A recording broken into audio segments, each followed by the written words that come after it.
A very good morning to everyone. Thank you so much for joining us today on IHR Australia's webinar series, Decoding Psychosocial Risks in the Workplace. I will be your host for today. My name is Manasa Visakai, and I'm the content producer here at IHR Australia. As you all know, we're going to be talking about poor organizational justice today. So before we get into the webinar and I introduce the hosts, I would like to get a couple of housekeeping announcements out of the way. To begin with, today's webinar will be recorded, so all the attendees who are joining us today or have registered and couldn't make it, you will be receiving a link to the webinar recording in your email within 3 to 4 business days. The second thing is, as you can see at the bottom, we do have the Q&A option. So for anyone who's keen on asking some really pressing questions to our experts today, you're welcome to do so. I'll try my best to keep an eye out on the questions, and my team at the back will also be picking out some interesting questions that I can ask our experts later on during the webinar. Finally, if you stay put till the very end, we do disclose our next month's webinar topic, the date, and the time it'll be running on. Also got a short survey link for anyone who's keen to tell us about your webinar experience today. Thank you once again, everyone, for joining us. For anyone who's just come through, this is IHR Australia's Decoding Psychosocial Risks in the Workplace webinar series. We are on our 5th webinar. And before I introduce our experts, I would like the team to move on to the next slide, please. Thank you. As you can see, we've got a really interesting agenda on today. We're going to be talking about what is poor organizational justice and why is it a psychosocial risk. We'll also be touching on organizational injustice and what it takes to rebuild a culture of trust when something like that happens. Following that, we will be addressing some appropriate internal communication channels to improve organizational justice. We're also going to be touching on the link between procedural fairness and organizational justice. And we'll be wrapping up with effective use of surveys to ensure justice prevails in the organization. Also, if you can see, we do have past webinars. We've almost 5 webinars old now. So in the previous webinars, we did cover a lot about some of the legal obligations that are involved for employers. We won't be touching on them today, but for anyone who's keen, please do visit IHR Oz, which is IHR Australia's YouTube channel, to access all the 4 previous webinars. I am super thrilled to be introducing our incredible guests for today, starting off with John Brennan, our new CEO, and Kirsten Hartmann, our principal consultant. Hi, John. Hi, Kirsten. Hello. Hi, Marcia. How is it going? Not too bad. Not too bad.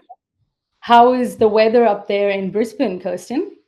It's blue skies, but it is bitterly cold. So it's around this time that we have the show day, and hopefully in the next couple of weeks, everything will start to get a little bit warmer again. Well, at least that's what I'm hoping, because it's wonderful. Cold. Yeah. Well, it's cold to a Brisbane person, put it that way. Yeah.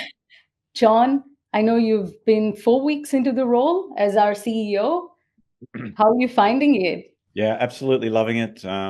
Really enjoying working with the team, working with our clients. I love the content. And I do just give a shout out to Kirsten.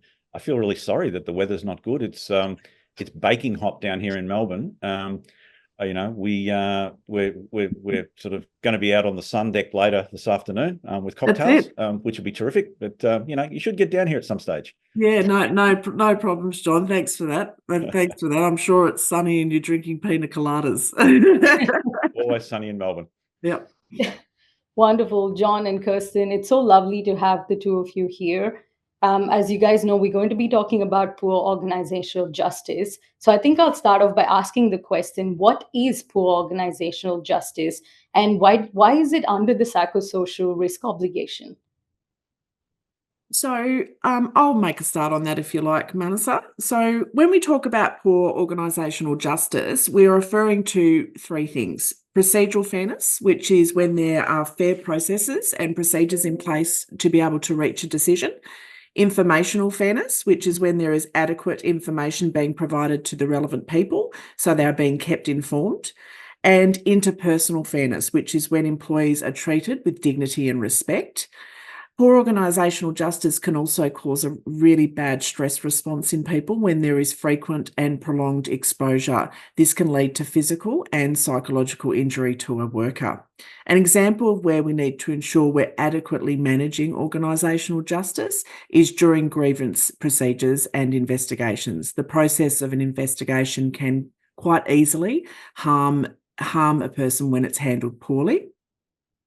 This is actually one of the psychosocial hazards that can be prevented, ensuring there's correct policies and procedures in place. So, for example, Safe Work Australia, which you mentioned before, in 2019-20, we saw a 40% increase in the median time lost for a serious injury claim. Stress and psychological injuries count as a serious claim, and it is one that can be caused by poor organisational justice. Employers just cannot afford the cost of an injured worker, and that's what we're seeing in the data. Over to you, John. What do you think? I'll pick up on Kirsten's point, referencing the Safe Work Australia reporting. For really a tip for HR professionals is that you do yourself a favour and get your hands on that reporting. It's very detailed reporting. It breaks down by industry, by injury category, by state, all the things that you need. And I think if you continue to follow that information, what you'll see is confirmation of what Kirsten has said, and the mental health claims, psychosocial related claims have gone through the roof in recent years. I'll talk a little bit more about that later, but certainly I think we'll also be providing links to that information. So if you make the time to have a look at some of that, I think that will it'll position you well to be able to speak with much more authority on this topic. What I'd also say, building on Kirsten's point, having appropriate policies and procedures and training in place is terrific, but it's just the baseline. Having good policies, good procedures, and adequate training alone won't guarantee adequate or good organisational justice. But if you flip it, without those things in place, there's almost no likelihood of success. So what we'll also discuss here are the cultural and leadership behaviours that support good organisational justice as we move through this session. Wonderful, John. Thank you so much for that. And thanks, Kirsten.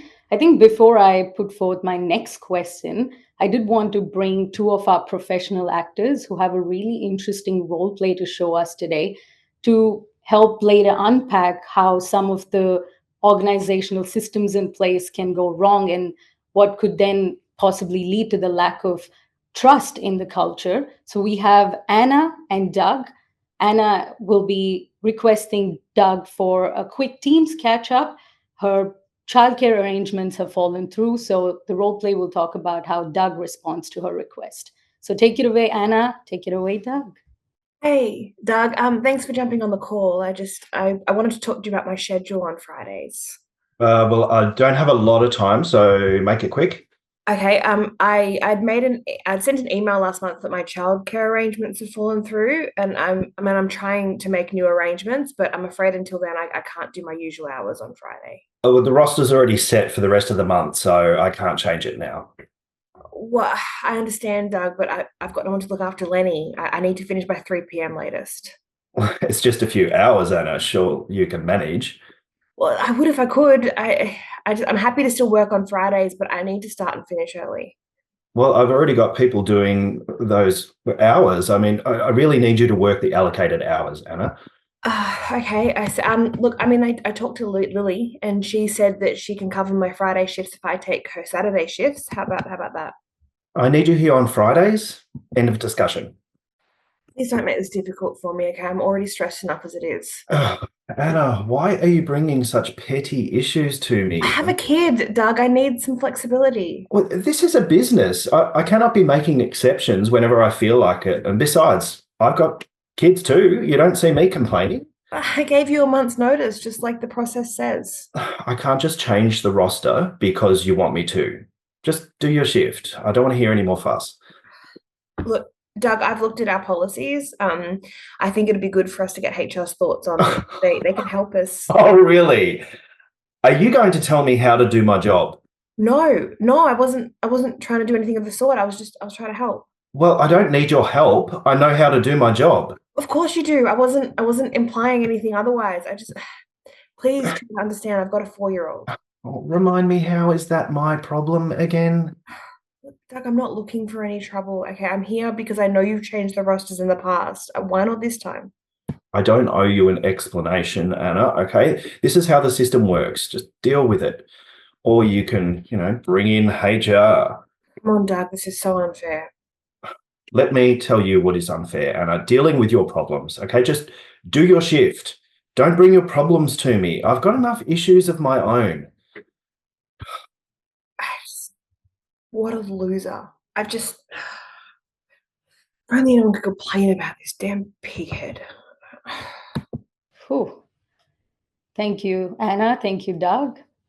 John and Kirsten, there was a lot going on there, a lot to unpack.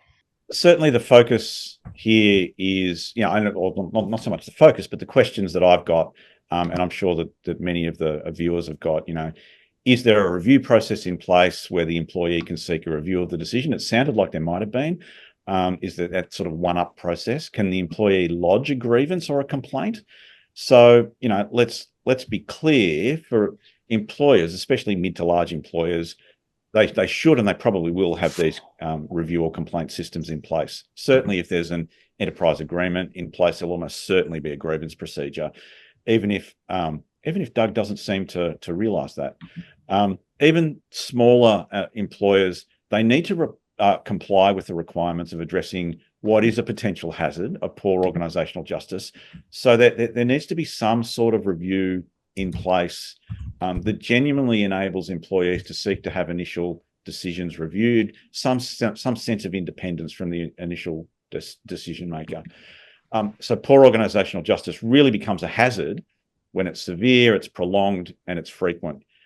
In this case, the request might be contemporary, but it's likely that the circumstance is pretty commonplace. If Doug's making rosters, then this won't be the first time that question's been asked. And given the way that he responded, I suspect Anna won't be the first one who's been on the sharp end of his tongue.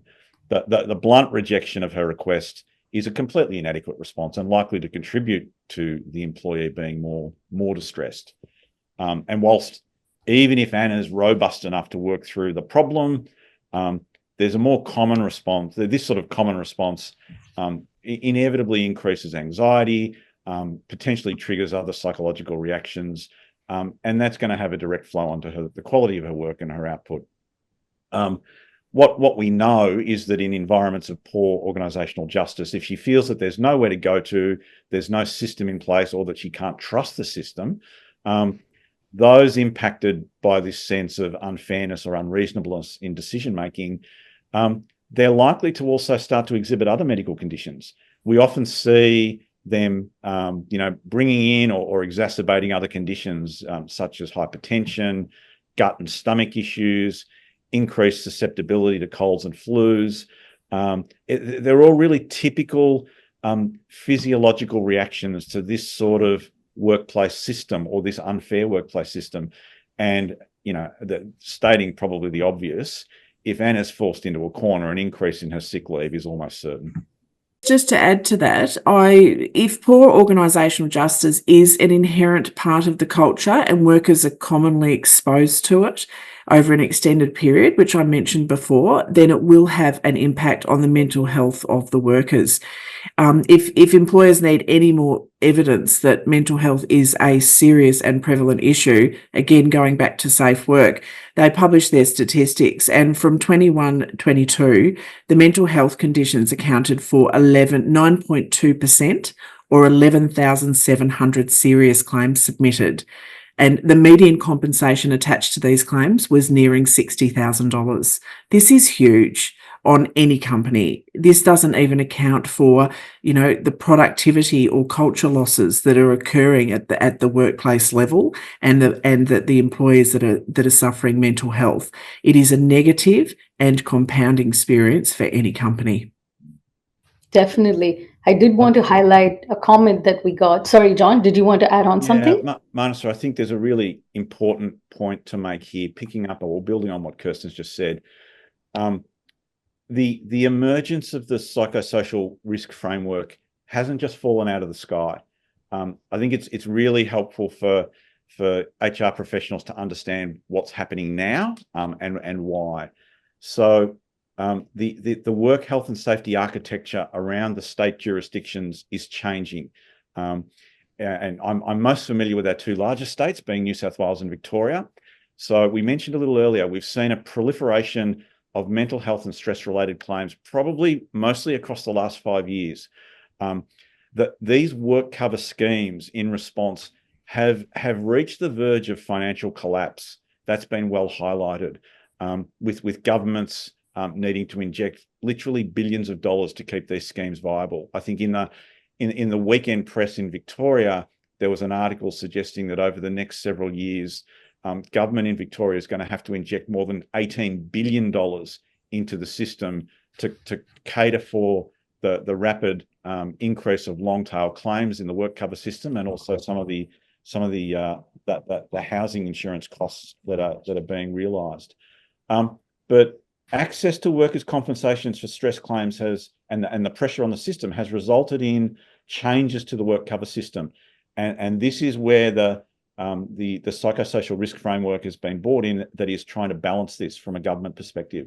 So access to stress-related claims has and is being reduced. Historically, in our no-fault systems, if you've had doctor's certification that you're carrying a psychological condition, or that work has exacerbated this, then mostly you've been through the gate, and that a claim is more likely than less likely to be supported or approved. That's changed now, and that system is changing across all of the jurisdictions in Australia. It's changed in some already. So access to workers' compensation for mental health conditions has tightened up already. It is not unreasonable to think that, compared to what we've seen, it might be 20 to 30% of the claims that were approved in days gone by in the last few years. It's likely to be only that many that get approved going forward. So to balance this, the regulators have really increased their resourcing. They've increased their enforcement of what's now being well understood as psychosocial risks in workplaces. So what we're seeing in particular, and I did a ring around yesterday to talk to some clients about this, and just to confirm exactly what they're still seeing, regulators in the work cover jurisdiction are actively enforcing the psychosocial risks. PIN notices are being served on employers. Questions are being asked of employers about, have you got your systems in place? Are they working? And the reason that they're knocking on the door, this is important to think about, is typically because employees within organisations are making complaints to hotlines and reporting their own organisations. And so if you think about an Anna and a Doug, Anna's situation is not guaranteed to see her take action like that, but prolonged and continued exposure to an unreasonable system, or if there is a complaint system that Anna tests out and it doesn't give her any joy, if her psychological health starts to be affected by this, it's not the most unusual thing in the world that an employee will start to contact these hotlines. And we are actually seeing, I can guarantee that we are seeing the regulators are making contact with employers on the basis of this type of action, and questions are being asked and PIN notices are being served. In fact, it was a question that came through from one of our participants in the pre-session.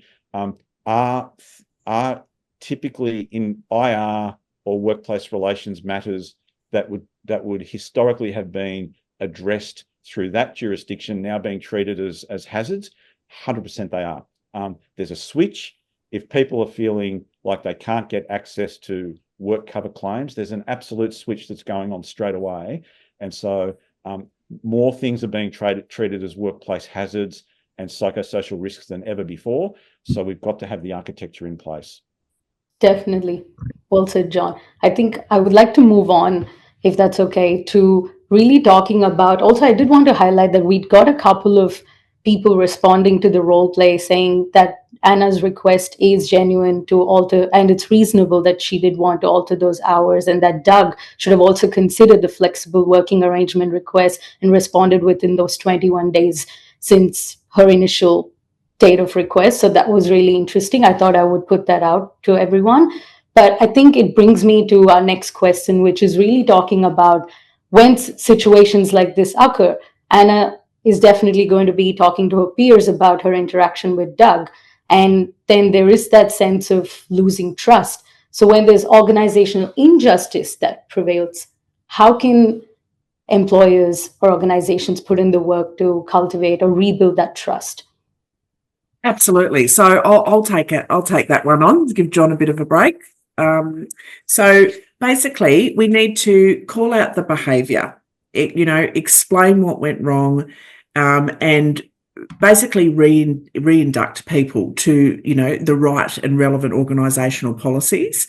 As we've discussed, and John alluded to this before, actually, it's all well and good to have systems and policies and procedures and all of these things in place, but once you do that, you need to ensure that everyone knows what those procedures are and understands how to apply them. And that is two very, very different things.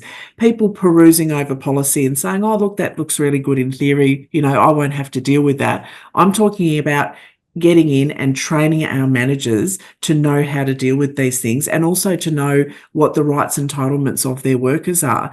As the viewer mentioned, absolutely that person should have talked about flexible work arrangements. There are rights about being given written responses and 21 days to get, within 21 days you need to get a response. So all of these types of things, knowing these rights and entitlements are so important, but also knowing how to deal with disputes or issues and listening as well. So it's training, and it's really about not hiding from organisational injustice. And what I mean by hiding is get it out in the open, have open discussions about it, have open discussions about having discussions, and being transparent about what's the process. What happens if you're not happy with where you are? Because, and again, alluding back to what John was saying before, if you don't have that situation where people are feeling comfortable to have open conversations about how they're feeling at work, they are going to be sitting there either feeling unwell, quiet quitting, not being productive, and it just compounds into this big roller coaster of terribleness, for want of a better analogy. So for me, it's about getting everyone talking about it, making sure the policies are clear. I can't stress enough training for managers. I find a lot of managers are put into managerial positions because they are technically apt at whatever that particular position is, but managing and leading people may not be their core competence. Poor organisational justice is from the starting point, from when Anna walked into that room to Doug. He was not open to anything. If he had been trained correctly and had some open discussion around what happens when these types of things come up to you and what are the considerations you need to take, then he would have, he wasn't equipped. He didn't understand that all of the effects that was going to have on Anna. What I'd say, sort of taking a positive approach to this, is that leadership teams with genuine positive intent will acknowledge that there's likely been systematic failures within their review systems at times. We can't just blame the fact that this is a one-off. Most of us have lived through kind of organisational life where we've seen the systems, for whatever reason, broken down, not being used because people don't trust the system, or that we send people through the review complaint system and all that does is uphold the original decision. It's time for a paradigm shift with some of this stuff. Part of the paradigm shift includes what I call giving ourselves a break, and not pretending or not expecting that conflict in the workplace just won't occur. That's not reasonable. Conflict and disagreements in workplace will occur because we're all very different. The days of if only people think like me, we'd all be okay. We need to get past. So conflict is going to occur even in the most constructive workplaces, because the more constructive your workplace is, the more people will challenge what's already in the system. So having conflict resolution systems is actually a kind of a starting point, but conflict resolution systems, complaint systems that are trusted, that people use to help resolve their differences, are seen as a really important part of organisational architecture these days. A well-managed organisational complaint system will also save many hours of lost productivity. Look, let's also just be realistic again. We're working in an environment where more people than ever before are living with and coping with some form of diagnosable or diagnosed psychological condition whilst at work. So we have to be more sensitive to organisational those people are typically more sensitive to what they perceive as organisational injustices. And the workforce that we have today is much more sensitive to this than generations before. So systems of redress have to exist. They're now formally supported by the OH&S regulations. We're at a really critical moment of change. So we need to get this right. Definitely, John. Thanks, Kirsten and John. I think I would like to move on to our next question. So when I think about, this is my idea of organizational justice, and the next word that tags along is fairness and being transparent with your team. So, of course, it can be very subjective. So when I think about fairness, it might not be the same to you. How can we sort of find that middle ground in the organization? I'm happy to take this one on. So in terms of, Manasa, I think you're talking about perceptions and obviously fairness in decision making, and bias as well, or conflicts of interests. So they are all words like around procedural fairness. They're right next door, effectively. Okay, so you'll never 100% be able to eradicate or be able to control people's perceptions of what is occurring in the business and whether it is being dealt with appropriately. And I do like to tell my clients that is, we can do our very best, but that's not going to protect you from every single claim or someone thinking that, there might be some kind of prejudice or bias present. However, you can ensure that training, education and communication is there not only for new starters, but also your current workforce, because we keep forgetting about this workforce that might have been with you for 10 years that might need a bit of a refresher.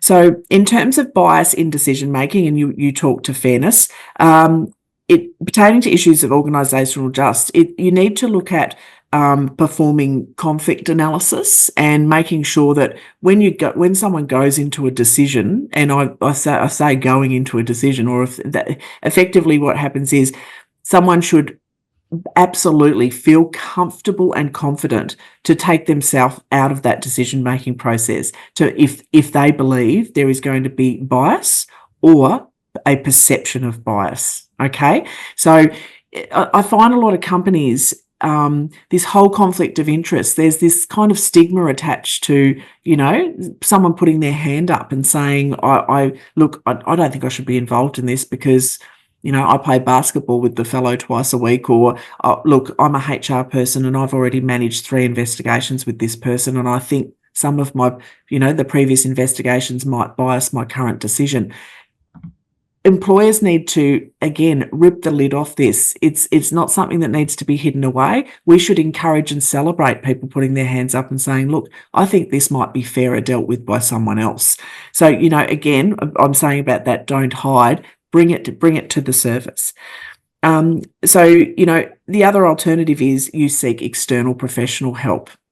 External professional help is the key to providing an organisation with as much protection as they can from accusations or allegations of bias, transparency, or fairness issues.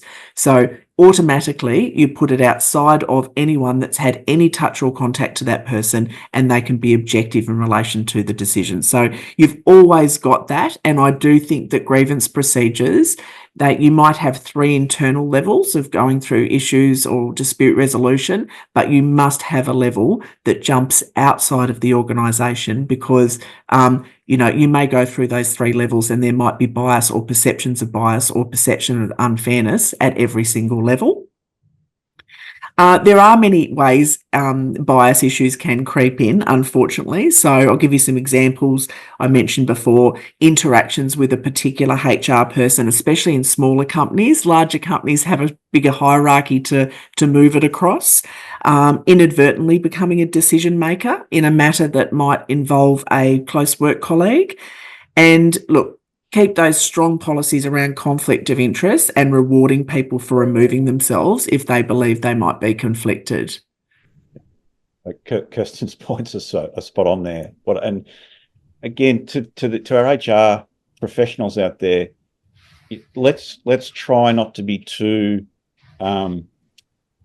connected to this topic that we actually carry a bias ourselves. You may be in a position where absolutely that I'm not conflicted, I'm not biased, and I wouldn't allow any of my relationships or judgments to cloud my decision making. That's okay, and that lives in your head, but that's not the test. The test is what others see about your relationships, what the perception is in the organization. That's what sets culture. So we need to leave some of our, I'll call it, preciousness at the door with this stuff. There's a great irony I can see that's happened in workplaces over the last probably 6 to 7 years. Particularly if you work in a unionized environment. Several years ago, unions were really thumping the desk wanting investigations to be outsourced because there was internal conflicts and there's bias and we can't get a fair hearing. And so organisations like IHR Australia have moved into this space. In fact, IHR Australia has been doing this for 25 years. But we undertake so many investigations for organisations. The irony with this is unions are now thumping the table saying, you now need to stop outsourcing these things. Why are they asking for investigations not to be outsourced? It's because they can't control the internal dynamics when you outsource. So if you outsource your investigation, you increase the likelihood of procedural fairness. And if you're getting those complaints within your organisation or within, say, the union movement, you know that things are actually working pretty well. Well said, John and Kirsten. This is really my favorite question. Whenever I get to the perception of bias and fairness, it really is my favorite, I have to say. I think now I did want to move on to what the title of the webinar is, which is understanding appropriate communication channels and procedural fairness when it comes to organizational justice. So I did want to start off by talking about what does it mean to have appropriate communication channels? Kirsten? Look, there's no point having great systems for organisational justice, sorry to repeat myself because I'm back there again, without the commensurate communications that goes with implementing them. Okay, so again, not just putting them in a SharePoint file and hoping people will find them along the way. Communication should be an output of an outcome or a well thought out process. The key is to communicate to every employee that there are processes available to each employee and to resolve issues in the workplace. And this can be done through, and when we talk about communicating, that can be communicating as in, verbally speaking to someone, training someone, having a policy handbook or a similar document that people can read. You can store it on the intranet for sure, but you could also teach it in a training session for example, managers. So an example of bad communication, which results in poor organisational justice, is where, and very similar to the role play that was put on before, is where a worker may continuously make a complaint about something, or, for example, a safety concern, and their complaint is not being heard and not being addressed. Communication is pivotal to having open, transparent, there I go again with transparent, and healthy conversations about issues and the resolution of them. So it's not about just talking about the issue and sorting the issue. It's about discussing and openly discussing that there are avenues for people to put their hand up if they're not happy, and also remove the stigma that making complaint or having an issue with something is necessarily a bad thing. So communicating that to people, that it's okay, and leading by example, saying it's okay to bring up issues. They happen, and we'll talk about them, and we'll openly discuss them, and hopefully we will fix them, and then everyone moves on and gets back to work and moves on with their life. So absolutely, communication is absolutely pivotal to making sure that organisational justice occurs at the workplace level. What do you think, John? What I'd build on, Kirsten, with what you just said. So I agree with everything that you've just put out there, but and let's dissect the communication issue a bit more. What we see, what we know, is that at a fundamental level, where you see good organisational justice being exercised in workplaces, you have managers and leaders who are also good listeners. That might sound a bit kind of obscure, but businesses that demonstrate effective systems of organisational justice always have good managers and leaders who are good listeners. They're attuned to what's happening on the office or shop floor. They listen as much as they speak. In fact, they listen a lot more than they ever speak. So go back to the role play scenario. If Doug had approached the situation with the preparedness to listen, to ask questions, it's possible, if not likely, that Anna would have come up with solutions to her own problems herself. She's much more likely to at least make suggestions that he could have picked up on to help deal with this one at a much sort of in an easy way before things started spiraling. Acute listening provides managers with an early entry point to diagnose and intervene before these issues become fully blown crises. And the Doug Anna thing was about to be an HR issue. There's no doubt about that. But Doug didn't listen, and he insisted on inserting himself into the conversation and talking too much, instead of asking questions or just spending a bit more time not talking. It didn't give him the opportunity to have his brain catch up, his frontal cortex catch up, and his amygdala took hold, and off he went and did more damage. This is especially true with potential safety issues. It's really unusual, almost impossible, or not impossible. You almost never see a safety issue that comes up that hasn't already been discussed within the team or on the floor. Teams see this stuff, teams live this stuff before the safety issue becomes a full-blown crisis. So advice to managers is listen, ask questions, take action afterwards. Thanks, John. Well said, the last point. Kirsten, I'm going to focus on you now, pick your brain more than I already have, and talk about procedural fairness, and in the context of course, organizational justice, but also touch on investigations and unfair dismissals. And, of course, tap into your expertise of having done investigations for many, many years now. So what is your thoughts or opinions on procedural fairness in the context of poor organizational justice? Thanks, Manasa. So, yes, procedural fairness is a fundamental tenet of organisational justice. It's a common trap for employers to drop everything and pay all their attention to a complainant and not give their due respect and fairness to a respondent in a matter or a grievance. Employees want to know that they are protected if they are a complainant, and employers and respondents want to know that they're respected throughout the process. So that's really important. At its basic form, organisational justice is providing procedural fairness to every aspect of a matter. If you take an investigation, for example, key principles to procedural fairness include giving someone who is, for example, accused of bullying, the opportunity to respond, okay? And also enough information to respond. Okay, so that's a really important part of the investigation process is, as I said, looking after both parties and making sure that the respondent has enough information to respond and enough context so they can feel that they have that right of reply, which is ever so important. It doesn't just mean letting them have their say. It's also about providing them with the information and context, as I've already explained. It means explaining the process as well. So, when you go into a matter or an investigation, what you do is you explain what is going to happen to someone instead of just launching in. And allowing support persons. So if you're in an investigation, allowing both a complainant and a respondent to have support people, giving people ample time to respond. Something as simple as that can make a big difference in the way someone can respond. You don't turn to someone with 5 pages of allegations against them and ask them to get back to you in 24 hours, because that in itself could be a way that someone could poke a hole in your investigation and effectively say that that's a procedural fairness issue.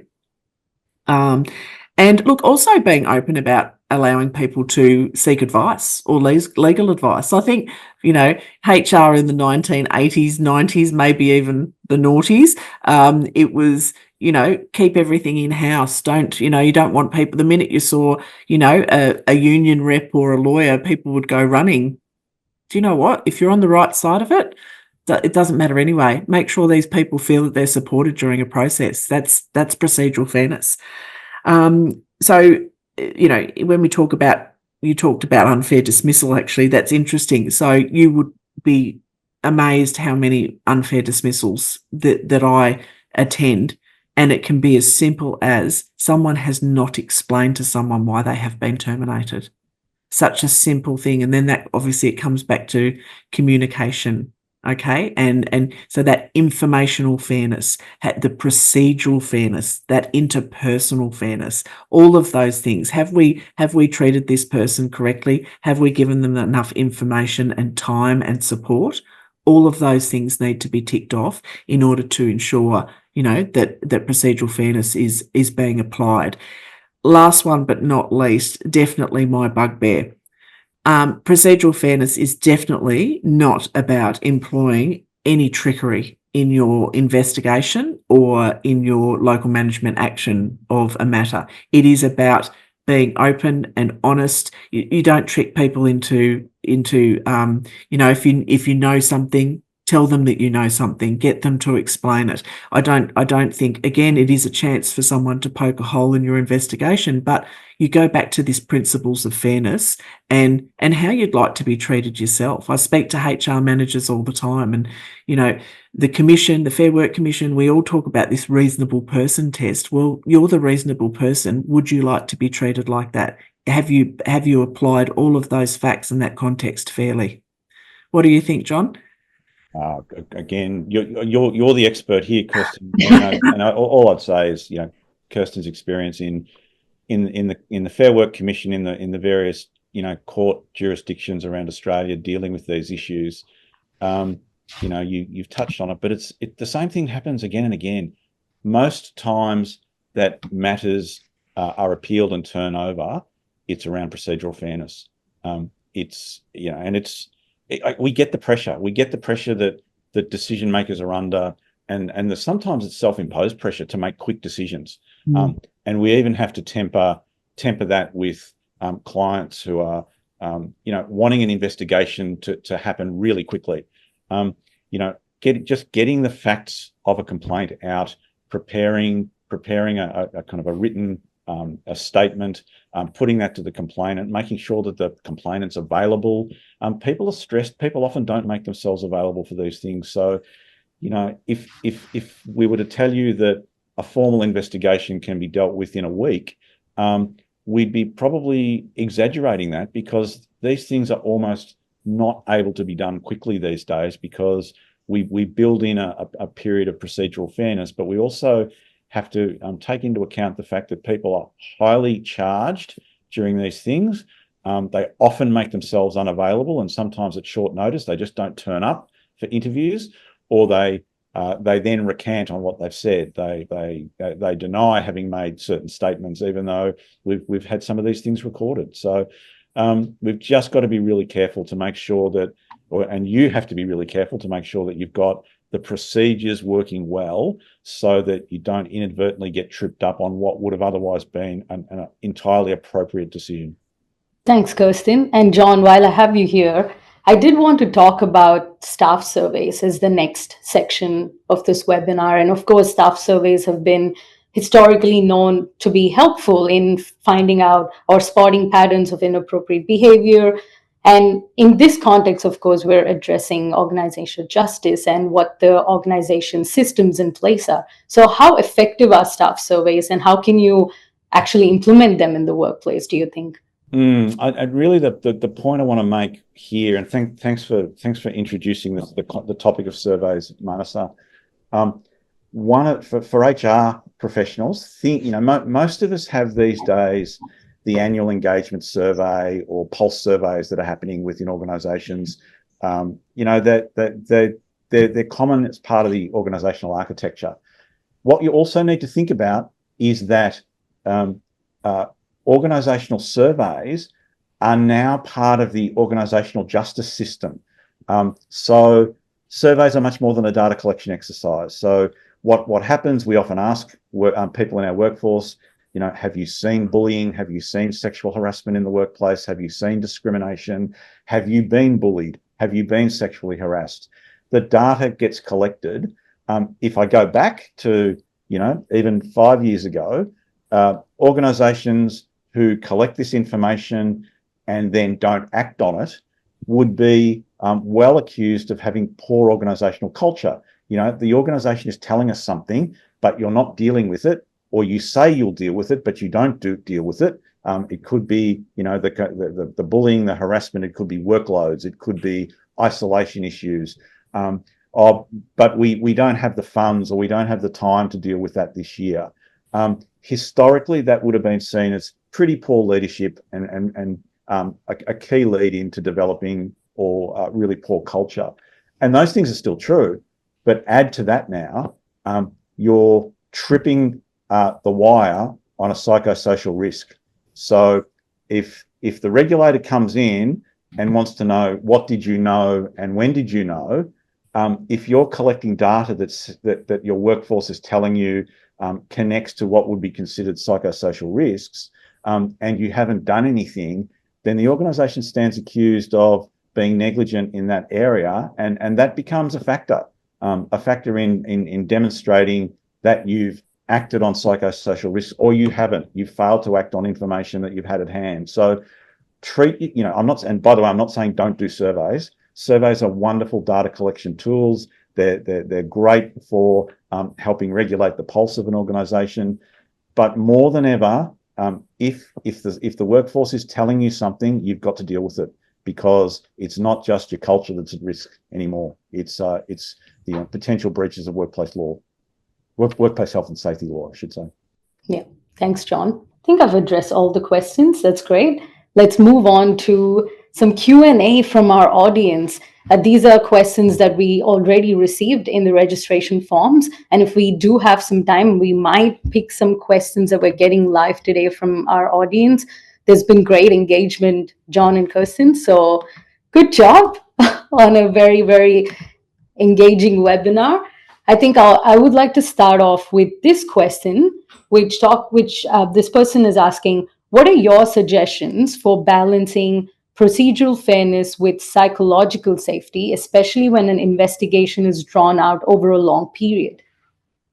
So I'll be happy to take that one. So look, very, very good question, and one that I have encountered multiple times, and I suspect from the question being asked that they have too. Investigations take time, and we are very, very careful about both our complainant, our respondents, and our witnesses as we go through investigations, their psychological safety. So how do you mitigate the fact that they do take time? In terms of psychological safety, look, trauma-informed approaches to investigations all the way. Now, I do actually have a school of thought that we now have put a buzzword around trauma informed. I personally think I've been trauma informed from the start without the buzzword, because I think, nobody wants to be in an investigation. It's hard, it's tough, it's taking you away from doing your real work. So look, in terms of looking after their safety, there's lots of things you can do. Communication. So being very, very clear and setting expectations at the start that this might take some time. Explaining the process, how it's done, how that interacts. Again, I'm going to go back to 20 or 30 years ago when these things, it was all very hush-hush and the investigations were this sort of thing to be feared. No. We're getting to the bottom of the matter in an independent and an impartial way. It does not mean that we need to make it any scarier for someone, or that we are purposely elongating it. It could be issues of, we can't get a witness for 2 weeks because they're on annual leave, and we're not going to jeopardise an investigation for the fact, for that piece of, if it's a pivotal piece of information, we need to wait for it. There is nothing to say that a person, the HR department at the employer or someone, can go back to everyone involved and say, look, this is taking a little bit longer because we are waiting on some witness information. So it's about trauma informed. And when I talk about that, I talk about letting people have support people, letting people have, doing it in the communication, or, some people don't like doing it face to face, doing it on Teams, doing it at a particular time of the day that's less stressful to the person who's on the other side of the Teams call, for example. So there's lots and lots of things that you can do to guard the psychological safety of everyone who is involved. But the key ones are really around communicate, show the process right from the start. I'm saying it again, take out the mystery, talk about it. This is what we're going to do. Ask questions if you need to. It doesn't need to be anything cloak and dagger. It is all about just, sticking to a process and touching base with everyone involved the whole way, and just being open to, acknowledging that it is a tough time.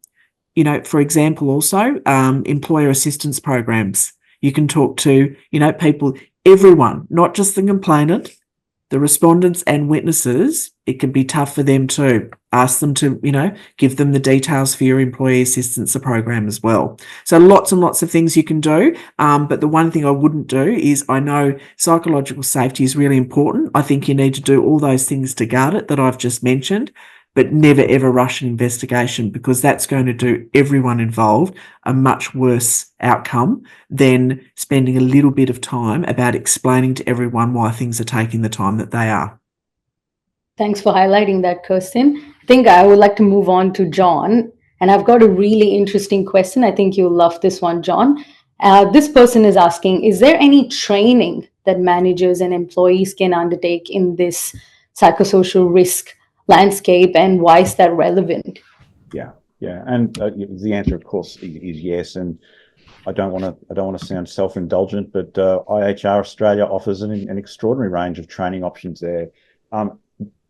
And what we do is, and what others will do as well, is tailor the training to suit the needs of your organisation. Big, small, technical, sales, broad. There are lots of factors that build into what your organisational culture looks like. But there's two levels here. Managers and leaders of an organisation need to be exposed to a type of training around their obligations in a way that is different from the information dissemination and training that the rest of the workforce gets. The training is out there. As I say, we do it, and the point of difference that we offer, which you've just had a little exposure to today, is that we use actors to engage in what we call workplace theatre. So you will see examples in the training of Doug and Anna coming back together and what that might look like with lots of different scenarios. It's incredibly powerful stuff, and people who are exposed to that really can never can never be the same again. They will react to that once they see the gravity of what's happening through some of that workplace theatre. But the training's available. The training's mandatory, basically. You can't say that we won't invest in this, because it is the most important protective feature or mitigation to deal with this risk. Thanks, John. And thanks, Kirsten. And thank you, everyone, all the attendees who've been active in the Q&A box. It's been really great to see some interesting questions. Although we don't have enough time to address them today, we'll try our best to get all the questions and maybe publish it so you can access it post the webinar today. And yeah, thank you, John, again, and Kirsten. It was really interesting and quite engaging webinar, I have to say. Can I please ask the team to put the next slide on the screen? Wonderful. I think we've reached the end of today's webinar. That was such a jolly fun ride with you and Kirsten. It was really fun talking about organizational justice. And for all the attendees who joined us today, I would like to thank you all to having stayed till the very end. Please do take a couple of moments to scan the QR code on our screen and tell us about your webinar experience today. We're always aiming to provide the best quality to our audience, so we're always keen to hear your feedback as well on how we can improve for the next one. And as you can see, our next webinar topic will talk about low-cost, high-impact employee reward and recognition programs. And the expert, I'm going to do something out of the ordinary, is John Brennan. He's quite passionate about this topic, so it's going to be really interesting, and it's going to happen on the 20th of August. And I did want to thank our two amazing actors, Anna, played by Kara, and Doug, played by Kevin today, for doing such an incredible job on the role play. It really did give a lot of us to think about some of these things that might be happening in our own workplaces. So once again, thank you so much, John and Kirsten. And I hope everyone enjoyed today's webinar. We'll be back with the next one on the 20th of August. Please stay tuned.